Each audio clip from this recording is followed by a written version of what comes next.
of months and years, but he's of days. Nobody's outside. The streets are dead. My God. सोच कर देखिए, आप एक दिन सोकर उठे और बाहर जाकर देखें कि अब पूरी दुनिया में आपके अलावा कोई जिंदा इंसान नहीं बचा। एक अजीब सी बीमारी की वजह से अब जो कोई भी सोने जाएगा वो वहीं मारा जाएगा। यानी कि अब सिर्फ कुछ चुनिंदा सर्वाइवर्स ही जिंदा बचे थे। लेकिन अब चूंकि पूरी पृथ्वी खाली हो चुकी है तो वे अकेले कहीं भी जाकर कुछ भी कर सकते हैं। अब ये सब शुरू कैसे हुआ और क्या ये आखिरी सर्वाइवर्स जिंदा बच भी पाएंगे? चलिए शुरू से जानते हैं आज की नई साई-फाई पोस्ट एपोलिप्टिक सीरीज डे 5 में। कहानी की शुरुआत जेक से होती है जो कि अभी नशे के बाद उठ रहा था। वो उठते ही फिर से अपना सामान ढूंढने लगता है। दरअसल जेक नशे का आदी है, इसलिए जब उसे कुछ ही देर में अपना लाइटर नहीं मिला तो वो उसे लेने अपने पड़ोसी के पास जाता है। हालांकि अब उसका पड़ोसी दरवाजा नहीं खोल रहा था, सो जेक लाइटर लेने बाहर निकल गया। लेकिन अब अजीब कारणों से बाहर की सारी गलियां खाली पड़ी थी। जेक जल्दी रियलाइज कर लेता है कि यहाँ तो पूरे शहर में उसके अलावा और कोई नहीं था। वहीं वो जब आसपास घूमकर लोगों को देख ही रहा था कि उसे पास के ही पार्क में 2 बॉडीज पड़ी हुई मिलती है। जेक घबराकर पुलिस को फोन करने लगता है क्योंकि अब तो उसे भी डर लग रहा था। लेकिन अब ना तो इमरजेंसी नंबर ही काम कर रहे थे और न ही पुलिस का नंबर। जेक जल्दी से भागकर अपनी फैमिली के घर जाने लगता है ताकि अपने पेरेंट्स और अपनी छोटी बहन को देख सके कि कहीं उन्हें कुछ न हुआ हो। लेकिन अब जैसा कि बाहर हर जगह पर हुआ था, घर पर उसके पेरेंट्स और छोटी बहन हर कोई अपने बिस्तर में ही मारा गया। अब तो जेक बुरी तरह से घबरा गया कि अचानक से पूरी दुनिया में ये सब क्या हो रहा है। वो खुद को जगाने की कोशिश भी करता है कि कहीं वो नशे के कारण कोई सपना तो नहीं देख रहा, लेकिन सब कुछ रियल था। गली से एक बच्चा आकर बताता है कि उसे भी जागने के बाद पूरे शहर में सिर्फ जेक ही दिखा है। अब वो लड़का अपना नाम सैम बताता है और जेक को अब तक जो कुछ भी हुआ वो सब समझाने लगता है। दरअसल उसके अनुसार पिछले 2 दिन में जो कोई भी सोने गया वे सब लोग मारे गए। सो अब अगर उन्हें जिंदा रहना है तो सोने से बचना होगा। अब ये सुनकर जेक को याद आता है कैसे वो पिछले कई दिनों से नशा करके पड़ा था, इसलिए शायद से वो पूरी तरह से नींद में नहीं जा पाया और उसकी जान भी बच गई। अब जेक और सैम दोनों एक दूसरे को जगाए रखने के लिए एड्रेनलिन के इंजेक्शंस देकर इस खाली शहर में रहना शुरू करते हैं। जल्दी उन्हें 2 और लड़कियां सर्वाइवर्स मिल गई, यानी कि अब पूरा शहर उन्हीं का था। वे जो चाहे वो कर सकते हैं, बस उन्हें सोना नहीं है। चारों यहाँ से एक साथ मिलकर एंजॉय करना शुरू करते हैं। हालांकि उन्हें ये भी पता था कि इंसानी शरीर भला कितने टाइम तक बिना सोए रह पाएगा और जल्दी उन्हें इसका असर भी दिखने लगा। एक लड़की को अब हेलुसिनेशन होने लगते हैं। वहीं जेक सैम को जगाए रखने के लिए उसे ज्यादा से ज्यादा बातें कर रहा था। वे डिस्कस भी करते हैं कि अगर उन्हें सोना ही पड़ेगा तो वे उससे पहले खूब एंजॉय करेंगे कि तभी बाहर से एक लड़की केट आकर बताती है कैसे उसकी दूसरी साथी अब थक कर सो ही गई। जेक उसे जल्दी से एड्रेनलिन का इंजेक्शन देकर फिर से उठाने की कोशिश करता है, मगर अब तक बहुत देर हो चुकी थी, वो नहीं बच पाई। अब केट भड़कते हुए कहने लगती है कि जो भी चाय कॉफी वे पीकर खुद को जगाए रख रहे थे, अब तो उनके शरीर पर उसका भी असर पड़ना बंद हो गया और उन्हें जागते रहने का कोई और तरीका ढूंढना होगा। इसके अलावा एक और प्रॉब्लम थी, उनके पास एड्रेनलिन के इंजेक्शंस भी खत्म हो रहे थे, यानी कि उसके बाद तो वे भी सो ही जाएंगे। अब जेक और सैम जब इस बारे में सोच ही रहे थे कि उन्हें बाहर से केट के भागने की आवाज आती है, जो कि अपनी गाड़ी में उनके सारे इंजेक्शंस लेकर दूर भाग रही थी। जेक और सैम जल्दी से अपनी गाड़ी लेकर उसका पीछा करने लगते हैं क्योंकि अगर वो निकल गई तो वे भी मारे जाएंगे। वहीं अब तक जेक को भी कई दिन से ना सोने से बेहोशी आना शुरू हो गई। सैम किसी तरह से खुद गाड़ी को संभालता है, वहीं वो कार चलाने के साथ साथ जेक को सोने से भी रोक रहा था ताकि उसकी जान बच जाए। लेकिन अब जब जेक नहीं जागता तो सैम गाड़ी से एक स्क्रू ड्राइवर लेकर जेक के पैर में घुसा देता है, जिस दर्द की वजह से जेक को फिर से होश आ गया और उसकी जान बच गई। सैम अभी भी केट का पीछा ही कर रहा था कि आगे उन्हें रास्ते में एक प्लेन खड़ा हुआ मिलता है, तो दोनों ही गाड़ियां रुक गई। वे बाहर निकलकर देखते हैं कि यह एक एलिस नाम का आदमी इस प्लेन से निकल रहा था। वो बताता है कि ये प्लेन उसी का था, लेकिन अब इसका ऑयल खत्म हो गया, इसलिए उसे इसे सड़क पर लैंड करवाना पड़ा। अब वो अभी के लिए इन दोनों को अपने पास से इंजेक्शंस देने को राजी हो जाता है, लेकिन इसके बदले में उन्हें अपनी गाड़ी में उसे सिटी हॉस्पिटल तक ले जाना होगा क्योंकि वहाँ पर एलिस को अपनी रिसर्च पूरी करनी थी। अब हॉस्पिटल में जाते हुए गाड़ी को एलिस ही चलाता है क्योंकि उन दोनों से ज्यादा वो ही नॉर्मल सिचुएशन में था। वहीं अब इंजेक्शन लेने के बाद जेक और सैम दोनों फिर से जाग गए, यहाँ अब हॉस्पिटल पहुंचकर जेक और सैम देखते हैं कैसे यहाँ तो बहुत से लोग अभी तक जिंदा थे। यहाँ की एक डॉक्टर एलाई रिवील भी करती है कि वो ही उन सबको हॉस्पिटल से जागे रहने की दवा देकर जिंदा रखे हुए है। वहीं एलिस तो सीधे सभी मारे गए पेशेंट्स की मौत का समय चेक कर रहा था, इसलिए ही वो इस हॉस्पिटल में आया। वो अब अपने बारे में बताने लगता है कैसे वो एक साइंटिस्ट है और पिछले कई दिनों से इसी बीमारी का ओरिजिन खोज रहा है। वो अब तक अपने प्राइवेट प्लेन से 8 शहरों के हॉस्पिटल में जा चुका था और उसकी रिसर्च के हिसाब से हर शहर में नींद से मरने वाले लोग हर बार 1 मिनट डिले होते गए, यानी कि अगर वे इसी दिशा में आगे बढ़े तो उन्हें इस बीमारी का ओरिजिन मिल जाएगा और अगर वो इस बीमारी का ओरिजिन खोज ले तो इसका इलाज भी ढूंढ पाएगा। लेकिन इसके लिए उसे आगे आने वाले कुछ और शहरों में जाना होगा। अब एलिस के इस मिशन के लिए डॉक्टर एलाई भी उसके साथ चलने को तैयार हो जाती है। वैसे भी वे कब तक जागे ही रह पाएंगे, सो अच्छा होगा कि वे जल्द से जल्द इस बीमारी का इलाज ढूंढ ले। सैम भी उनके साथ चलने को कहता है। हालांकि जेक अभी के लिए यहीं हॉस्पिटल में रुकना चाहता था क्योंकि यहाँ पर उनके जागे रहने के लिए बहुत सी दवाइयाँ थी। अब यहाँ से इसी हॉस्पिटल का कुछ दिन पहले का फ्लैशबैक दिखाया जाता है जब डॉक्टर एलाई अपनी नाइट ड्यूटी पर आई थी कि अचानक से हॉस्पिटल में जो भी पेशेंट सोए हुए थे वे सब मरने लगे। हेड डॉक्टर ने उन्हें दूसरे हॉस्पिटल में कांटेक्ट करने को भी कहा कि क्या ये सब सिर्फ उनके यहाँ ही हुआ है, लेकिन बाद में एलाई ने देखा कि वो हेड डॉक्टर खुद ही गाड़ी लेकर भाग गया और वो हॉस्पिटल में अकेली रह गई। अब प्रेजेंट में एलिस, डॉक्टर एलाई, जेक और सैम, उन सब के साथ साथ एक और लड़की सहरा भी थी जो कि हॉस्पिटल की सबसे तेज गाड़ी लेकर अगले टाउन तक जाने लगते हैं। सहरा रास्ते में मिर्ची भी उठा लाई थी ताकि वो इसका इस्तेमाल खुद को जगाए रखने के लिए कर सके। अब जल्दी पांचों अगले शहर के हॉस्पिटल तक पहुंच जाते हैं, मगर यहाँ तो ऑलरेडी सब कुछ जलकर राख हो चुका था, यानी कि अब उन्हें कोई रिकॉर्ड नहीं मिलेगा और उन्हें और अगले टाउन तक जाना होगा, जबकि उन्हें नहीं लगता कि वे तब तक जाग भी पाएंगे। सुजे कहता है कि उनके हिसाब से पहले उन्हें इसी टाउन की मोर्ग में जाना चाहिए जहाँ के सारे मारे गए लोगों को रखा जाता है और वहाँ जरूर से यहाँ मारे गए लोगों के रिकॉर्ड्स होंगे। अब ग्रुप सीधा वहीं जाता है और सरप्राइजिंगली यहाँ तो इस टाउन के सर्वाइवर्स तेज म्यूजिक पर पार्टी कर रहे थे ताकि वे सोने से बच सके। सो एलिस तेजी से अंदर जाने लगता है। वहीं बाहर सहरा कहती है कि वो कुछ देर के लिए यहीं डांस करेगी, क्या पता उन्हें फिर कभी ये मौका मिले या नहीं। अब डॉक्टर एलाई जब उसे रोकती भी है कि जेक सहरा पर नजर रखने के लिए यहीं रुक गया। सहरा और जेक पार्टी में एंजॉय करने लगते हैं, जबकि अंदर एलिस, सैम और डॉक्टर एलाई यहाँ के सभी रिकॉर्ड चेक कर रहे थे। उनकी बुरी किस्मत की हाथ से लिखे रिकॉर्ड्स में मौत का समय लिखा ही नहीं गया था कि तभी उन्हें एक लैपटॉप दिखाई देता है, लेकिन इसमें पासवर्ड लगा हुआ था, यानी कि अगर वे इस लैपटॉप को अनलॉक कर ले तो उन्हें इस टाउन के मारे गए लोगों का डेटा मिल जाएगा। वहीं अंदर जेक जो की पार्टी से एनर्जेटिक ड्रिंक्स पिए जा रहा था, अब उसे कई दिन से ना सोने से अपनी छोटी बहन का हेलुसिनेशन होने लगता है और वो उस भ्रम का पीछा करना शुरू हो गया। वहीं अंदर छोटे सैम ने अब तक उस लैपटॉप के पासवर्ड को हैक कर लिया था जो कि उसने कभी ऑनलाइन सीखा था और वे अब उस डेटा से जान पाते हैं कैसे इस टाउन के लोग उनके टाउन से भी 1 मिनट पहले मारे गए थे, यानी कि वे सही दिशा में है। ये बीमारी यहाँ से नहीं बल्कि और आगे वाले टाउन से निकली होगी। सो उन्हें जल्द से जल्द कुछ किलोमीटर और आगे जाना होगा। वहीं अंदर सहरा नोटिस कर लेती है कि अब जेक उसके साथ नहीं था, सो वो लोगों की भीड़ के बीच उसे ढूंढने लगती है। वहीं जेक तो अपनी बहन के भ्रम में इधर उधर घूम रहा था।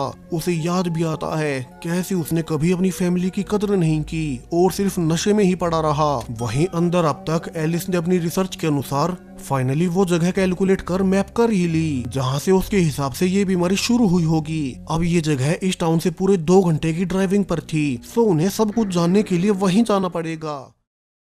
वहीं सैम फाइनली जेक को ढूंढ ही लेता है और उसे होश में लाने के बाद वे दोनों नोटिस करते हैं कि जेक अपने हेलुसिनेशंस के चलते सहरा से दूर चला आया। दोनों अब सहरा को ही देखने जाते हैं, लेकिन अब तक बहुत देर हो चुकी थी। सहरा वहीं तेज म्यूजिक होने के बावजूद सो ही गई और मारी गई। डॉक्टर एलाई अब इसके लिए जेक पर बहुत गुस्सा भी करती है क्योंकि सहरा उसके बहुत करीबी थी। वही उसने जेक को ही सहरा का ध्यान रखने के लिए पीछे छोड़ा था। सो अब जेक के लापरवाह रवैये को देख डॉक्टर एलाई उसे अपने साथ ले जाने से मना कर देती है। हालांकि सैम अब जेक को पीछे छोड़ने को तैयार नहीं होता। जेक ने शुरू में उसकी बहुत मदद भी की थी, तो सैम के जिद करने के बाद डॉक्टर एलाई को भी जेक को अपने साथ रखने को मानना ही पड़ता है। लेकिन जब वे गाड़ी से निकले ही थे कि डॉक्टर एलाई को उसके एक और दोस्त लेक्स का मैसेज मिलता है कि उनके पास ऑलरेडी इस बीमारी का क्योर आ चुका है और जिन्हें भी ये एंटीडोट चाहिए वे उनसे पास के टाउन में आकर मिले। अब एलाई ये सुनकर बहुत एक्साइटेड थी। हालांकि साइंटिस्ट एलिस अपना रूट नहीं बदलना चाहता, क्योंकि उसके हिसाब से किसी को बिना किसी रिसर्च के एंटीडोट कैसे मिल सकता है। लेकिन डॉक्टर एलाई को अपनी दोस्त पर पूरा भरोसा था, सो एलिस उसे एक गाड़ी और रेडियो देकर एक दूसरे से कांटेक्ट में रहने को कहता है और यहाँ से वे अलग हो जाएंगे। अब यहाँ से जेक और सैम डॉक्टर एलाई के साथ उसकी दोस्त के पास जाएंगे, जबकि साइंटिस्ट एलिस उसी जगह पर जाएगा जहाँ उसकी रिसर्च के हिसाब से ये बीमारी शुरू हुई थी। यहाँ अब तक इस बीमारी को शुरू हुए 4 दिन बीत चुके हैं। लोगों पर लगातार जागते रहने से इसका बहुत उल्टा प्रभाव पड़ा। कुछ लोग तो अब तक वायलेंट तक बन चुके हैं। उनके हिसाब से इसी कारण उनका ब्रेन जागा रहता है और उन्हें खुद जिंदा रहने के लिए किसी और को मारते रहना पड़ेगा। वहीं जेक, डॉक्टर एलाई और सैम अब गाड़ी से एलाई की दोस्त के पास जा रहे थे।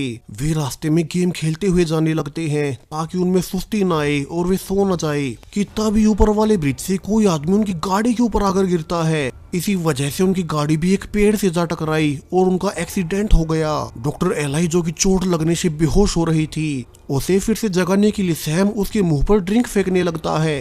और जब वो गाड़ी से पानी भी ले रहा था कि उसे पीछे वाले ब्रिज पर कोई खड़ा हुआ नजर आया, यानी कि उसी ने उस आदमी को उनकी गाड़ी पर फेंका था। लेकिन सैम अभी तो सिर्फ डॉक्टर एलाई को पानी देकर उन्हें होश में लाने की कोशिश करने लगता है। अब डॉक्टर एलाई को होश आ तो गया, मगर टक्कर लगने से उनकी हालत बहुत खराब थी। एक और प्रॉब्लम कि उनकी गाड़ी तो बर्बाद हो गई, यानी कि अब उन्हें आगे चलकर और गाड़ी ढूंढनी होगी ताकि वे डॉक्टर एलाई की दोस्त के एड्रेस पर जा सके। दूसरी ओर साइंटिस्ट एलिस, जो कि अपनी लोकेशन की ओर जा रहा था, अब उसे भी अकेला होने की वजह से नींद आने लगती है। इसी वजह से कई बार उसकी गाड़ी भी एक्सीडेंट होती बची। सो वो अब एक जगह पर कार रोककर अपनी फैमिली की पुरानी रिकॉर्डिंग सुनने लगता है। इनसे उसे और मोटिवेशन मिली इस पूरे रहस्य को सुलझाने की। दूसरी ओर तेज धूप में कई किलोमीटर चलने के बाद अब डॉक्टर एलाई, सैम और जेक तीनों की हालत बहुत खराब हो चुकी थी। हालांकि अब एक छोटे से टाउन में घुसते ही उन्हें तेज म्यूजिक सुनाई देने लगता है, जिससे कि उन्हें उम्मीद मिली कि कोई तो उनकी मदद कर पाएगा। जेक अब सैम को डॉक्टर एलाई के पास छोड़कर खुद अकेला देखने जाता है और यहाँ उसे रास्ते में काफी स्कल्स टंगे हुए मिलते हैं। वहीं यहाँ बहुत से लोग अजीब से मेकअप में थे। वहीं पीछे डॉक्टर एलाई, जो कि अब कोलैप्स होकर नीचे गिर पड़ी, उसे थोड़े होश में दिखाई देने लगता है। कैसे वही मेकअप वाले आदमी उसे अपने साथ ले जा रहे हैं। और कुछ देर बाद फाइनली डॉक्टर एलाई को सोने से पहले होश आ ही गया। यहाँ पर कोई एक औरत उसे पोषण पिला रही थी, जिससे कि एलाई फिर से अपने पूरे सेंसेस में आ जाती है। जेक और सैम उसे फिर से ठीक देख बहुत खुश थे। अब यहाँ के लोग उन्हें बताने लगते हैं कैसे यहाँ पर उन्हीं की तरह और भी सर्वाइवर्स थे और यहाँ पर इन सबको लीडर जूलियो लीड करता है। जूलियो बताता है कि कैसे जब सब मर रहे थे तो उसी के कहने पर उन्होंने day of the dead celebrate करना शुरू किया, इसलिए वे सब उस कॉस्ट्यूम में भी थे। वहीं अभी जो पोषण एलाई को पिलाया गया था, उसी की वजह से वे सब अभी तक जागे हुए हैं। ये एक होम्योपैथिक पोषण है जो कि इतना एनर्जेटिक है कि इंसानों को सोने नहीं देता। लीडर जूलियो अब सैम को अपना कैंप भी दिखाता है और उसे उसकी उम्र की एक लड़की से मिलवाता है। अब सैम यहाँ के खुशनुमा माहौल को देख बहुत दिन बाद नॉर्मल महसूस कर रहा था, वरना बाहर की दुनिया में तो हर तरफ तबाही फैली हुई थी। सैम की नई दोस्त उसे अपना नाम कार्मेन बताती है और उसे अपना कैंप दिखाने लगती है। कैसे वे सब यहाँ पर एक साथ मिलकर बहुत खुश रहते हैं। और अब वे जब एक साथ घूम ही रहे थे कि बाहर से एक आदमी आकर कार्मेन पर अटैक कर देता है। वो भी असल में अब तक नींद न आने से वोलेंट हो गया था। सो जल्दी सैम के चिल्लाने की आवाजों को सुनकर लीडर जूलियो अपने आदमियों के साथ आता है। वही घायल कार्मेन को जल्दी से डॉक्टर एलाई ट्रीट करने लगती है। अब डॉक्टर एलाई बहुत परेशान थी क्योंकि उसे कार्मेन को बचाने के लिए उसका ऑपरेशन करना पड़ेगा। लेकिन एक और प्रॉब्लम कि ऑपरेशन करने के लिए उसे कार्मेन को एनेस्थीसिया देना पड़ेगा और अगर उसने ऐसा किया तो ये बच्ची वैसे ही मारी जाएगी। अब लीडर जूलियो उसे शांत रहने को कहता है क्योंकि डॉक्टर एलाई को बिना कार्मेन को एनेस्थीसिया दिए उसका ऑपरेशन करना होगा। सैम भी उसकी मदद करने आगे आता है। वहीं जेक, जो कि ये सब अपनी आंखों से नहीं देखना चाहता था, वो गेट को गार्ड करने का बहाना बनाकर बाहर आ जाता है। अंदर सैम की मदद से डॉक्टर एलाई कार्मेन का ऑपरेशन कर रही थी कि तभी उनकी लाइट अचानक से चली गई। लीडर जूलियो एलाई और सैम को यहीं रहने का कहकर खुद बाहर आकर लाइट को चालू करने लगता है। वहीं उसके जाते ही डॉक्टर एलाई को गोलियों की आवाज आने लगी, यानी कि ये लाइट ऐसे ही नहीं गई थी। कैंप पर उन्हीं लोगों ने अटैक कर दिया जो कि वायलेंट हो गए थे और बाकी लोगों को मार मार कर अपने आप को जगाए रख रहे थे।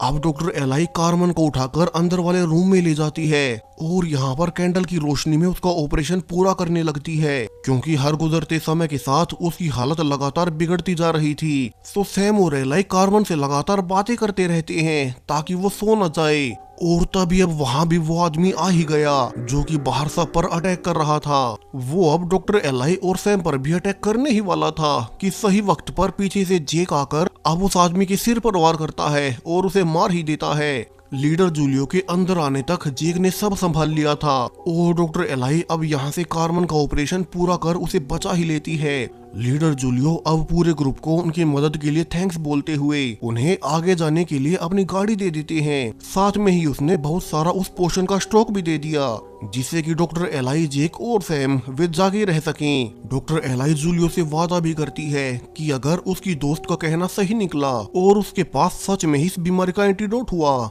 तो वो यहाँ वापिस आकर उन सभी के साथ उस क्योर को शेयर करेगी। अंदर सैम भी कार्मन से गुड बाय बोलकर कि सब कुछ ठीक होने के बाद वे फिर से मिलेंगे। अब 3 लोगों का ये ग्रुप डॉक्टर एलाई के दोस्त की लोकेशन की ओर निकल पड़ते हैं। दूसरी ओर एलिस भी अब तक उस टाउन तक पहुंच ही चुका था और उसे यहाँ पर बहुत सी लाइट्स जलती हुई मिलती हैं, यानी कि उसका मानना बिल्कुल सही था कि इस बीमारी का इलाज उसे यहीं पर मिलेगा। वहीं दूसरी ओर हमें एक बिल नाम का आदमी दिखाया जाता है जो कि ऐसे ही पिछले कई दिन से जागा हुआ था। उसके साथ उसकी गर्लफ्रेंड निकोल भी है और वे दोनों साथ में मिलकर खाली पड़े शहरों में एंजॉय करते। अब आज बिल अपने गर्लफ्रेंड निकोल के साथ उसी टाउन में जाने लगता है जहाँ की पहले एलिस गया था ताकि वे इस टाउन में भी घूमकर एंजॉय कर सके। लेकिन अब जब वे शहर में घुसते ही अपनी गाड़ी में ऑयल डाल ही रहे थे कि दूसरी गाड़ी से एक और आदमी निकलता है जिसके कि सिर में गोली जा लगी। निकोल जल्दी से भागकर बिल के साथ अपनी गाड़ी के पीछे छिप जाती है क्योंकि सामने कहीं पर कोई स्नाइपर छिपा हुआ था जो कि यहाँ पर सड़क से जा रहे लोगों को शूट कर रहा है। अब दोनों को कुछ समझ नहीं आता कि वे कहाँ छिपे और तभी उन्हें कुछ दूरी से एक फ्लैशलाइट नजर आई जो कि उन्हें छुपाने के लिए अपनी ओर बुला रहे थे। दोनों अब एक साथ अचानक से भागते हुए उसी लाइट की ओर जाते हैं और ये लाइट वाला आदमी असल में एलिस ही था जो कि उनसे पहले इस टाउन में आया था। अब एलिस दोनों को सब बताने लगता है। ऐसे जब वो यहाँ पर आया तब से ही यहाँ पर सड़क से गुजरने वाले लोगों को कोई स्नाइपर गोली मार रहा है, इसलिए वो खुद पिछले कई घंटों से और भी सर्वाइवर्स के साथ यहीं छिपा हुआ था और वे सभी तब तक टाउन के अंदर नहीं जा सकते जब तक उन्हें उस स्नाइपर की लोकेशन न मिल जाए और वे उसे पकड़कर मार न दे। एलिस अब उनसे इस शहर में आने का कारण पूछता है जिस पर निकोल कहती है कि वो और उसका बॉयफ्रेंड बिल मरने से पहले ज्यादा से ज्यादा शहरों को घूमना चाहते हैं और इसलिए वे इस टाउन में भी आए थे ताकि वे अच्छी मेमोरीज के साथ इस दुनिया को अलविदा कह सके। हालांकि एलिस कहता है कि उन्हें टाइम बर्बाद नहीं करना चाहिए। वो और उसके साथ यहाँ के बाकी लोग भी उसी जगह की ओर जा रहे हैं जहाँ से कि ये बीमारी शुरू हुई और एलिस की रिसर्च के अनुसार वो जगह इसी शहर के बीच में मौजूद है। तो वहाँ से क्या पता वे इस बीमारी का इलाज ढूंढ पाए और फिर सब कुछ नॉर्मल हो जाएगा। हालांकि स्नाइपर की वजह से वे बाहर नहीं जा पा रहे और अगर वे यहीं छिपे रहे तो एक न एक दिन सोकर यहीं मर जाएंगे। इसलिए एलिस प्लान बनाने लगता है कैसे वे उस स्नाइपर को पकड़ ले। दूसरी ओर डॉक्टर एलाई, जेक और सैम तीनों फाइनली उस टाउन तक पहुंच जाते हैं जहां की डॉक्टर एलाई की दोस्त लेक्स ने उन्हें ये कहकर बुलाया था कि उसे इस बीमारी का क्योर मिल चुका है। हालांकि अब उन्हें यहाँ पर अजीब कारणों से बहुत से लोग गन्स के साथ दिखाई दे रहे थे जो कि जबरदस्ती आम सर्वाइवर्स को पकड़कर अपने साथ ले जा रहे हैं। अब जे कहता भी है कि डॉक्टर एलाई की दोस्त ने उसे झूठ बोला होगा। यहाँ तो ये गन वाले लोग आम सर्वाइवर्स को गन पॉइंट पर ले जा रहे हैं और ये क्या पता इनके साथ क्या ही करेंगे, यानी कि उन्हें यहाँ पर झूठ बोलकर बुलाया गया। यहाँ कोई क्योर नहीं होगा। लेकिन डॉक्टर एलाई को अपनी दोस्त पर पूरा भरोसा था और वो बिना कंफर्मेशन के वापस भी नहीं जाना चाहती। तो अब जेक के मना करने के बावजूद डॉक्टर एलाई के कहने पर वे खुद उस गन वाले लोगों के पास जाने का फैसला करते हैं ताकि डॉक्टर एलाई की दोस्त लेक्स से मिल सके। तो वहीं दूसरी ओर एलिस का प्लान काम कर गया और वे उस स्नाइपर को डिस्ट्रैक्ट कर एलिस उसे पीछे से जाकर पकड़ ही लेता है। अब ये स्नाइपर एक यंग लड़की मेरिडिथ थी। वो अपनी ओर से एलिस के साथ आए लोगों को सफाई भी देती है कि वो तो सिर्फ बुरे लोगों को मार रही थी, उसने किसी मासूम को नहीं मारा। जो लोग नींद के न आने से वायलेंट हो गए थे वो तो सिर्फ उन्हें ही मार रही थी ताकि वे बाकी आम लोगों को नुकसान न पहुंचाए। वहीं उसने बिल और निकोल को भी गोली नहीं मारी, जबकि जब वे कार के पीछे छिपे तब वे उसके निशाने पर थे। अब ये सुनकर बाकी लोगों को उस पर भरोसा हो जाता है और एलिस उसे भी अपनी टीम में शामिल कर लेता है क्या पता उन्हें आगे कौन से खतरे मिले और उसमें ये स्नाइपर उनके बहुत काम आएगी। यहाँ से वे एक साथ मिलकर टाउन में जाकर बीमारी का एंटीडोट ढूंढेंगे। दूसरी ओर जेक, डॉक्टर एलाई और सैम वे बिना कपड़ों के गन वाले गार्ड्स के पास जाते हैं ताकि वे उन्हें खतरा समझकर गोली न चला दे। गार्ड्स उन्हें हॉस्पिटल के अंदर ले जाते हैं और यहाँ पर फाइनली डॉक्टर एलाई को अपनी दोस्त लेक्स मिल ही गई। एलाई लेक्स से गुस्सा भी थी जो वो ऐसे हालातों में उसके पास नहीं आई और यहीं से जेक और सैम को समझ आ गया कैसे लेक्स तो असल में डॉक्टर एलाई की कोई आम दोस्त नहीं बल्कि वे तो आपस में रिलेशनशिप में थी, वो भी दोनों औरत होने के बावजूद। खैर अब के टाइम में तो ये चलता ही है। दूसरी ओर एलिस के साथ बाकी ग्रुप अब आपस में एक दूसरे के बारे में जानने लगते हैं कि वे इस टाउन में क्यों आए थे। इसी बीच एक औरत नीना रिवील करती है कि उसका घर इस टाउन के पास वाले टाउन में था, मगर जिस रात ये घटना घटी उस रात सोने से पहले उसके फोन पर पहले ही मैसेज आ गया कि वो आज न सोए और जब अगली सुबह तक जो भी सोए थे वे सब मारे गए।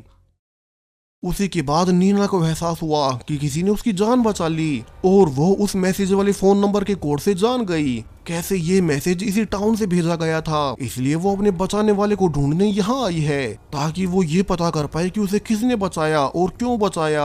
यानी कि किसी को पहले से पता था कि 2 दिन पहले वाली रात को जो भी सोएगा वो मारा जाएगा। इससे ये भी साफ हो गया कि ये बीमारी अपने आप नहीं फैली बल्कि किसी इंसान ने जानबूझकर फैलाई है। अब बिल जो कि एक ट्रैकर था वो जल्द ही फोन बुक से चेक कर पता कर लेता है कैसे नीना को वो मदद वाला मैसेज इसी टाउन के बीच मौजूद एक नर्सिंग होम से भेजा गया था। अब पूरा ग्रुप जल्दी से वहीं पहुंचता है लेकिन अब यहाँ तो नर्सिंग होम के अंदर कोई भी जिंदा इंसान नहीं था, यहाँ तो सिर्फ बॉडीज ही पड़ी थी। हालांकि मेरिडिथ को एक सीसीटीवी कैमरा दिख ही गया और ग्रुप अब उसकी फुटेज को चेक करने लगते हैं कि उस रात जब पूरी दुनिया सोकर मारी गई थी तो यहाँ क्या हुआ था। और वे नोटिस करते हैं कि यहाँ के स्टाफ को तो कुछ पता ही नहीं था और यहाँ उस रात सोए गए पेशेंट्स भी मारे जाने लगे। अब बिल को स्ट्राइक होता है कि वो मैसेज उस रात इस नर्सिंग होम से नहीं बल्कि पास के ही टीवी ब्रॉडकास्टिंग सेंटर से भेजा गया होगा क्योंकि इस नर्सिंग होम की लाइन वहीं से होकर गुजरती है और वहीं से जरूर किसी ने इस नर्सिंग होम की लाइन का इस्तेमाल कर नीना को वो मैसेज भेज दिया।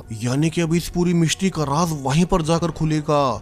बिल अब बाकी लोगों से कहता है कि वो और निकोल यहीं तक उनके साथ थे। असल में दोनों को एक ऐसी बीमारी है कि अगर वे एंटीडोट ढूंढ भी ले तो भी उन्हें तो मरना ही था। वे कहते हैं कि वे आज की रात इस शहर में घूमकर एक साथ बिताकर वे सो जाएंगे ताकि उन्हें एक आसान मौत मिल जाए और वे इसीलिए बाकी ग्रुप के साथ उस टीवी ब्रॉडकास्टिंग सेंटर में एंटीडोट के लिए भी नहीं जा रहे क्योंकि मरना तो उन्हें वैसे भी है।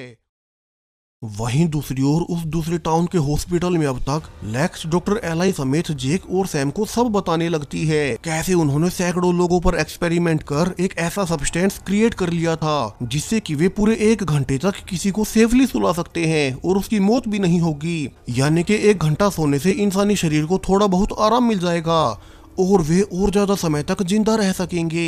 अब ये कोई परमानेंट क्योर नहीं था मगर अभी के लिए टेम्परेरीली ये दवा उनके बहुत काम आएगी। इससे वे कम से कम 1 घंटा तो सो ही पाएंगे। अब लेक्स के अनुसार इस हॉस्पिटल के सारे डॉक्टर्स ने मिलकर ये मालूम कर लिया कि इंसानों के डीप स्लीप में जाते ही वे मारे जाते हैं, सो उनकी ये दवा 1 घंटे तक उन्हें डीप स्लीप में जाने से रोकती है। और लेक्स ये कहकर अब अपनी दवा सैम में इंजेक्ट करने जाती है। हालांकि शुरू में जेक डर भी रहा था कि क्या पता सैम इस इंजेक्शन के लगते ही मारा जाए, मगर लेक्स कहती है कि वे इसे पहले ही कई बार टेस्ट कर चुके हैं तो सैम को कुछ नहीं होगा। वैसे भी वो इतने दिनों से जगा हुआ है, सो उसे 1 घंटे की नींद ले लेनी चाहिए। और ये कहकर उसने सैम को इंजेक्शन लगा ही दिया।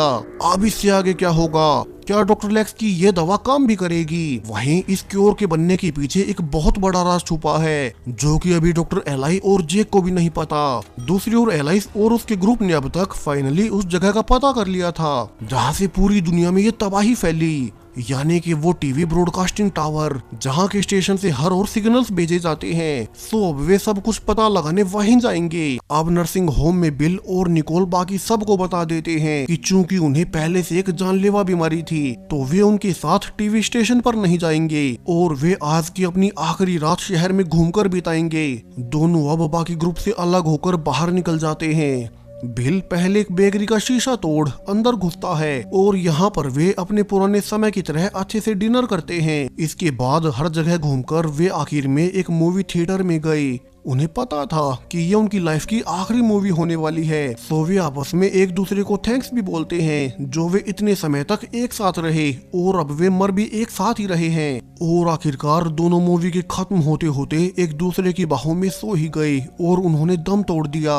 दूसरी ओर सैम, जिसे कि लेक्स ने 1 घंटे के लिए सोने का इंजेक्शन दिया था, अब वो फाइनली 4 दिन के बाद आराम कर पाता है। उसे अपने पिता के साथ अपने आखिरी लम्हे सपने में दिखते हैं जब उसका पिता उसकी आंखों के सामने सोकर मारा गया था और वो अकेला ही अपनी पूरी फैमिली में जीवित बचा था। इन्हीं सपनों की वजह से सैम सोते हुए हिलने भी लगता है और लेक्स बाकी दोनों को एक्सप्लेन करती है कैसे चूंकि सैम पूरी तरह से डीप स्लीप में नहीं गया इसलिए उसे बुरे सपने दिखाई देंगे।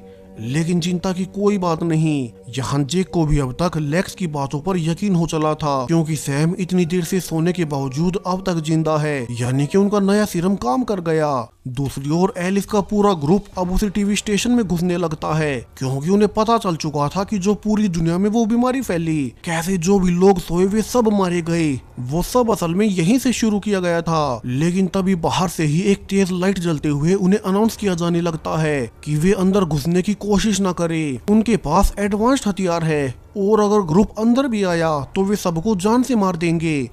अब एलिस को याद आता है कि ये आवाज तो एक फेमस न्यूज एंकर की है जो कि वो अक्सर टीवी पर देखा करता था, यानी कि ये आदमी उनसे ब्लफ कर रहा है, उनके पास कोई हथियार नहीं होंगे। और एलिस कहता है कि वे यहाँ से वापस नहीं लौटने वाले बल्कि वे तो पूरी सच्चाई जानने आए हैं। अब वो न्यूज एंकर अलोंसो ये सुनकर लाइट्स बंद कर ही देता है और सबको अंदर आने देता है। वहीं दूसरी ओर सैम के बाद अब जेक और डॉक्टर एलाई को भी 1 घंटे सोने के लिए सीरम दे दिया जाता है क्योंकि वे भी पिछले 4 दिन से जागे हुए थे।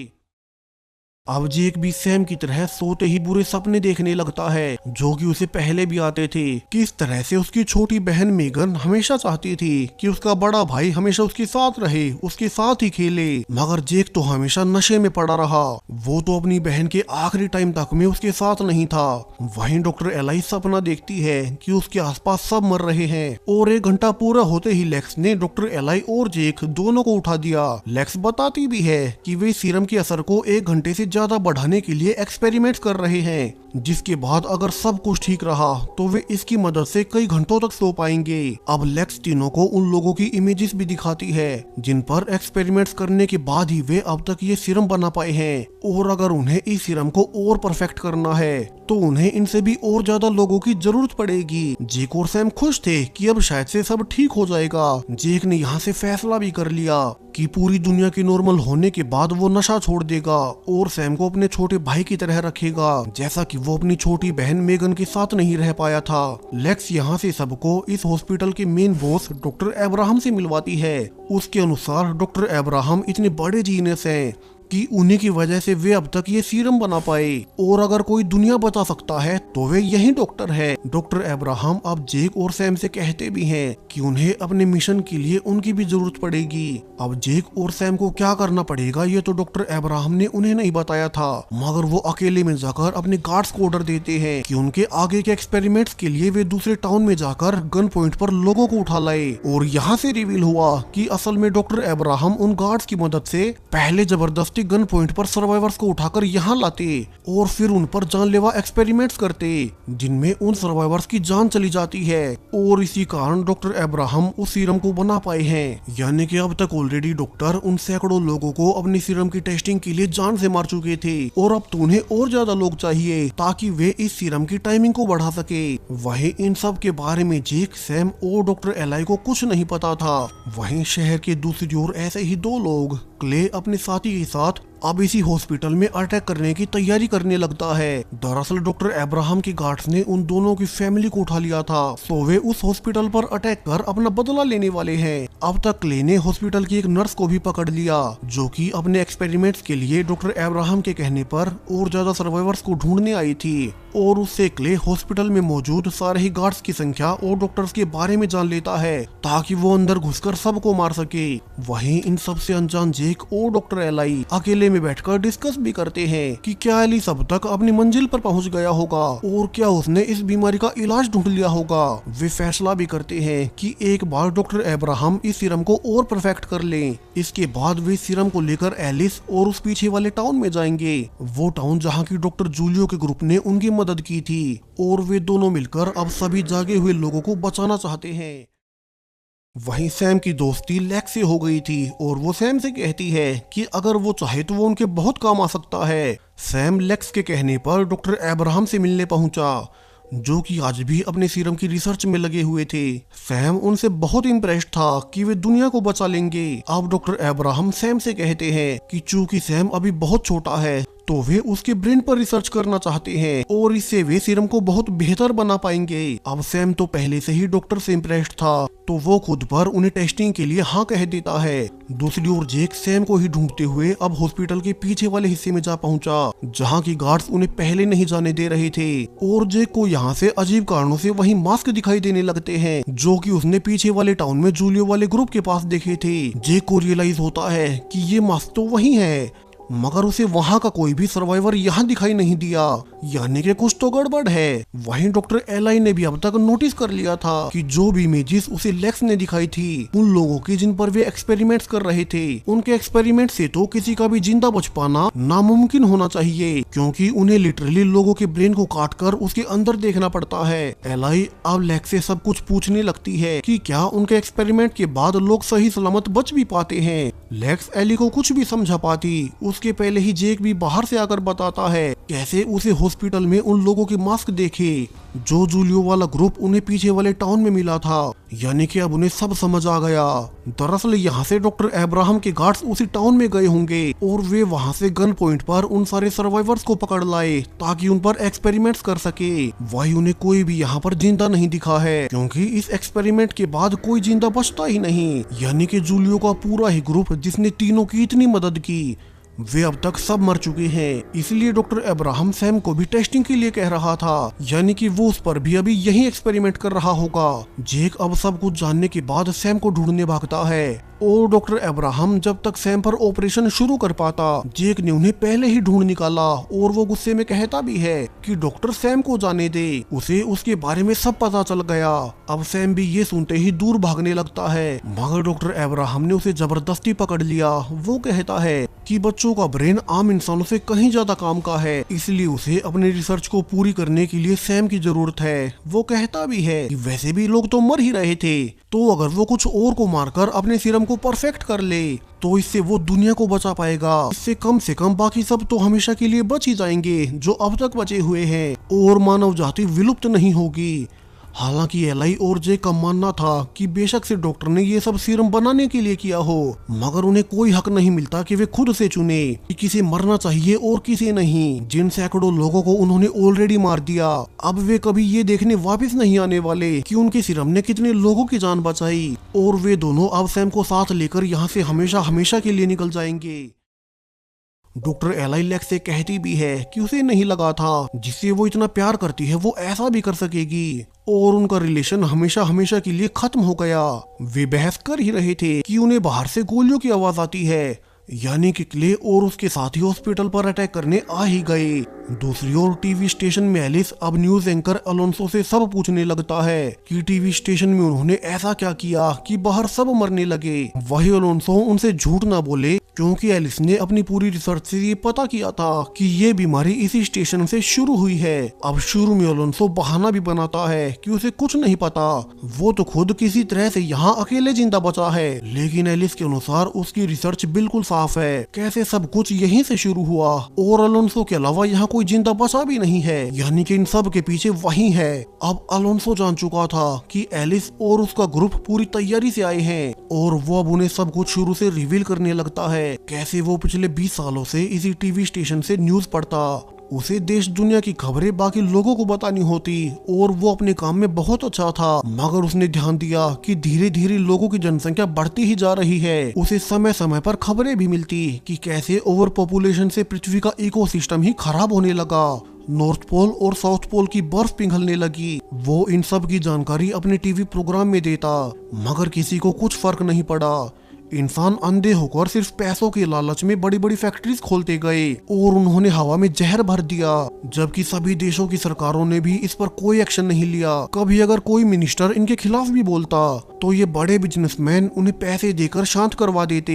अलोंसो ने ये सब कुछ खबरों के माध्यम से सबको बताने की कोशिश भी की, मगर इन सब का कोई फायदा नहीं था। आम लोग तो अपनी निजी लाइफ में बिजी थे, तो वहीं सरकारों को सिर्फ पैसे कमाने थे। और वो समझ गया कि अगर ऐसे ही इंसानी सभ्यता आगे बढ़ती रही तो इंसानों को तो वैसे भी एक ना एक दिन मरना ही है, मगर वे खुद के साथ इस पृथ्वी ग्रह को भी तबाह कर ले जाएंगे। इसीलिए उसने फैसला कर लिया कि वो कुछ ऐसा करेगा जिससे वो इंसानों को पृथ्वी से ही हटा सके और दुनिया में अन्य जीवन पनप सके। और एक दिन जब उसके एक वैज्ञानिक दोस्त ने बताया कि उनकी लैब ने एक ऐसा वायरस बना लिया है जो कि इंसानों के सोते ही उनके ब्रेन को बंद कर देता है, यानी कि जो कोई भी सोएगा वो मारा जाएगा। अलोंसो को वहीं से आइडिया मिल गया कि क्यों न वो इसी वायरस को इंजीनियर करके हर ओर फैला दे। सो उसने पहले अपने दोस्त से उस वायरस को बायो इंजीनियर करवाया ताकि ये वायरस बहुत तेजी से पूरी दुनिया में फैल जाए, और फिर उसने अपने दोस्त को जान से मारकर उस वायरस को अपने टीवी स्टेशन से हर ओर फैला दिया। इसी कारण आज से 4 दिन पहले वे सब लोग मारे गए जो भी सोने गए थे। वो वायरस अलोंसो ने ही इस टीवी स्टेशन से एमिट किया था। अब अलोंसो ये बताकर सबको हैरान कर देता है कि तब ही क्या, वो वायरस तो अब भी उसके ब्रॉडकास्ट सिस्टम से लगातार सैटेलाइट की ओर भेजा जा रहा है और उसी की मदद से ये वायरस पूरी दुनिया में फैलता है। अब ये जानकर एलिस और बाकी सब हैरान रह गए। एलिस समझ भी गया कि इसलिए उसे हर टाउन में मरने वाले लोगों की मौत का समय 2 मिनट लेट मिल रहा था, क्योंकि यहाँ से वो वायरस हर टाउन में फैलने में थोड़ा थोड़ा समय लग गया। लेकिन अब तो शायद पूरी दुनिया में बहुत ही कम लोग जिंदा बचे होंगे। तो अगर अभी भी वे इस टीवी स्टेशन के ब्रॉडकास्ट को बंद कर दे तो फिर सब ठीक हो जाएगा।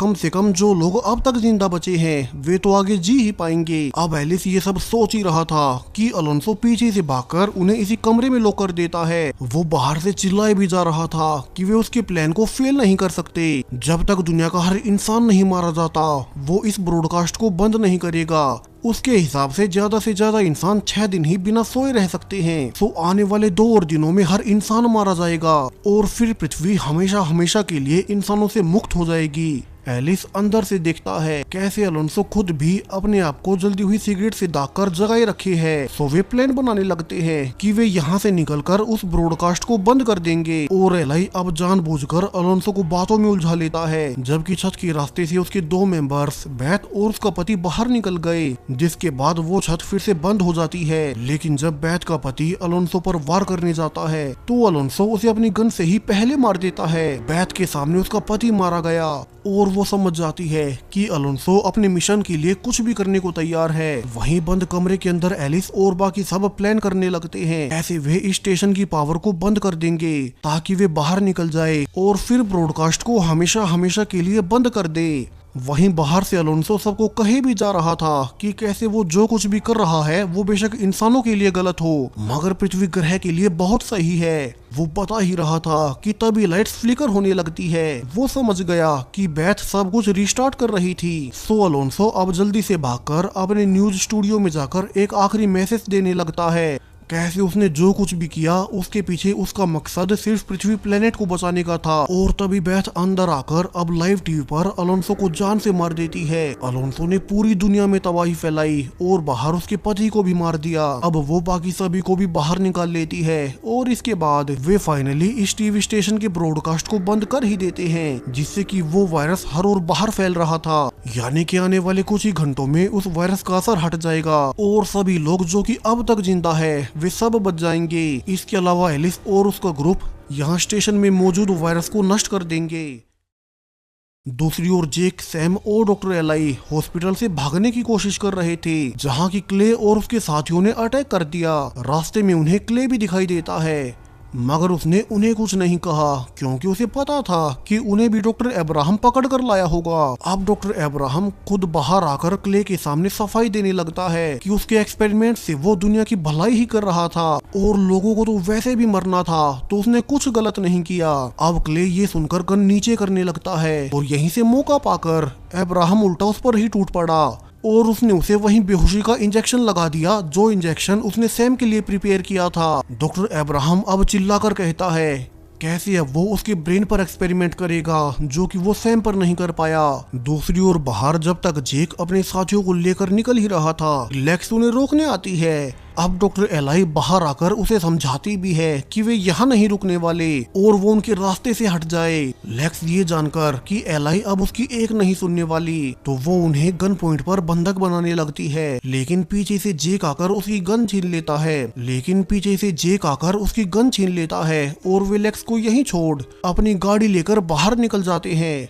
वहीं एलिस अपने रेडियो से जेक और एलाई को यही मैसेज भेज रहा था कि अब उन्होंने सब ठीक कर लिया है, अब दुनिया फिर से नॉर्मल हो जाएगी और वे सब एक साथ मिलकर एक नई लाइफ शुरू करेंगे। वैसे भी अब पूरी दुनिया खाली ही पड़ी थी, तो वे इसमें अपने हिसाब से रह सकेंगे और वे फैसला भी करते हैं कि कैसे वे कुछ भी ऐसा नहीं करेंगे जिससे पृथ्वी का इकोसिस्टम खराब हो। अलोंसो का मानना बिल्कुल गलत नहीं था। जेक, डॉक्टर एलाई और सैम तीनों अब एलिस के पास ही जाने लगते हैं। वहीं डॉक्टर अब्राहम ने अपने एक्सपेरिमेंट्स के लिए जिन लोगों की जान ली वे सब वेस्ट हो गया, क्योंकि वो वायरस तो बचा ही नहीं और ना ही उसका सीरम किसी काम का रहा। वही सैम को जेक अपने छोटे भाई की तरह रखेगा और अब से जेक ने नशे को भी हमेशा के लिए छोड़ दिया था। इसी हैप्पी एंडिंग के साथ ये पूरी सीरीज यहीं पर खत्म हो जाती है।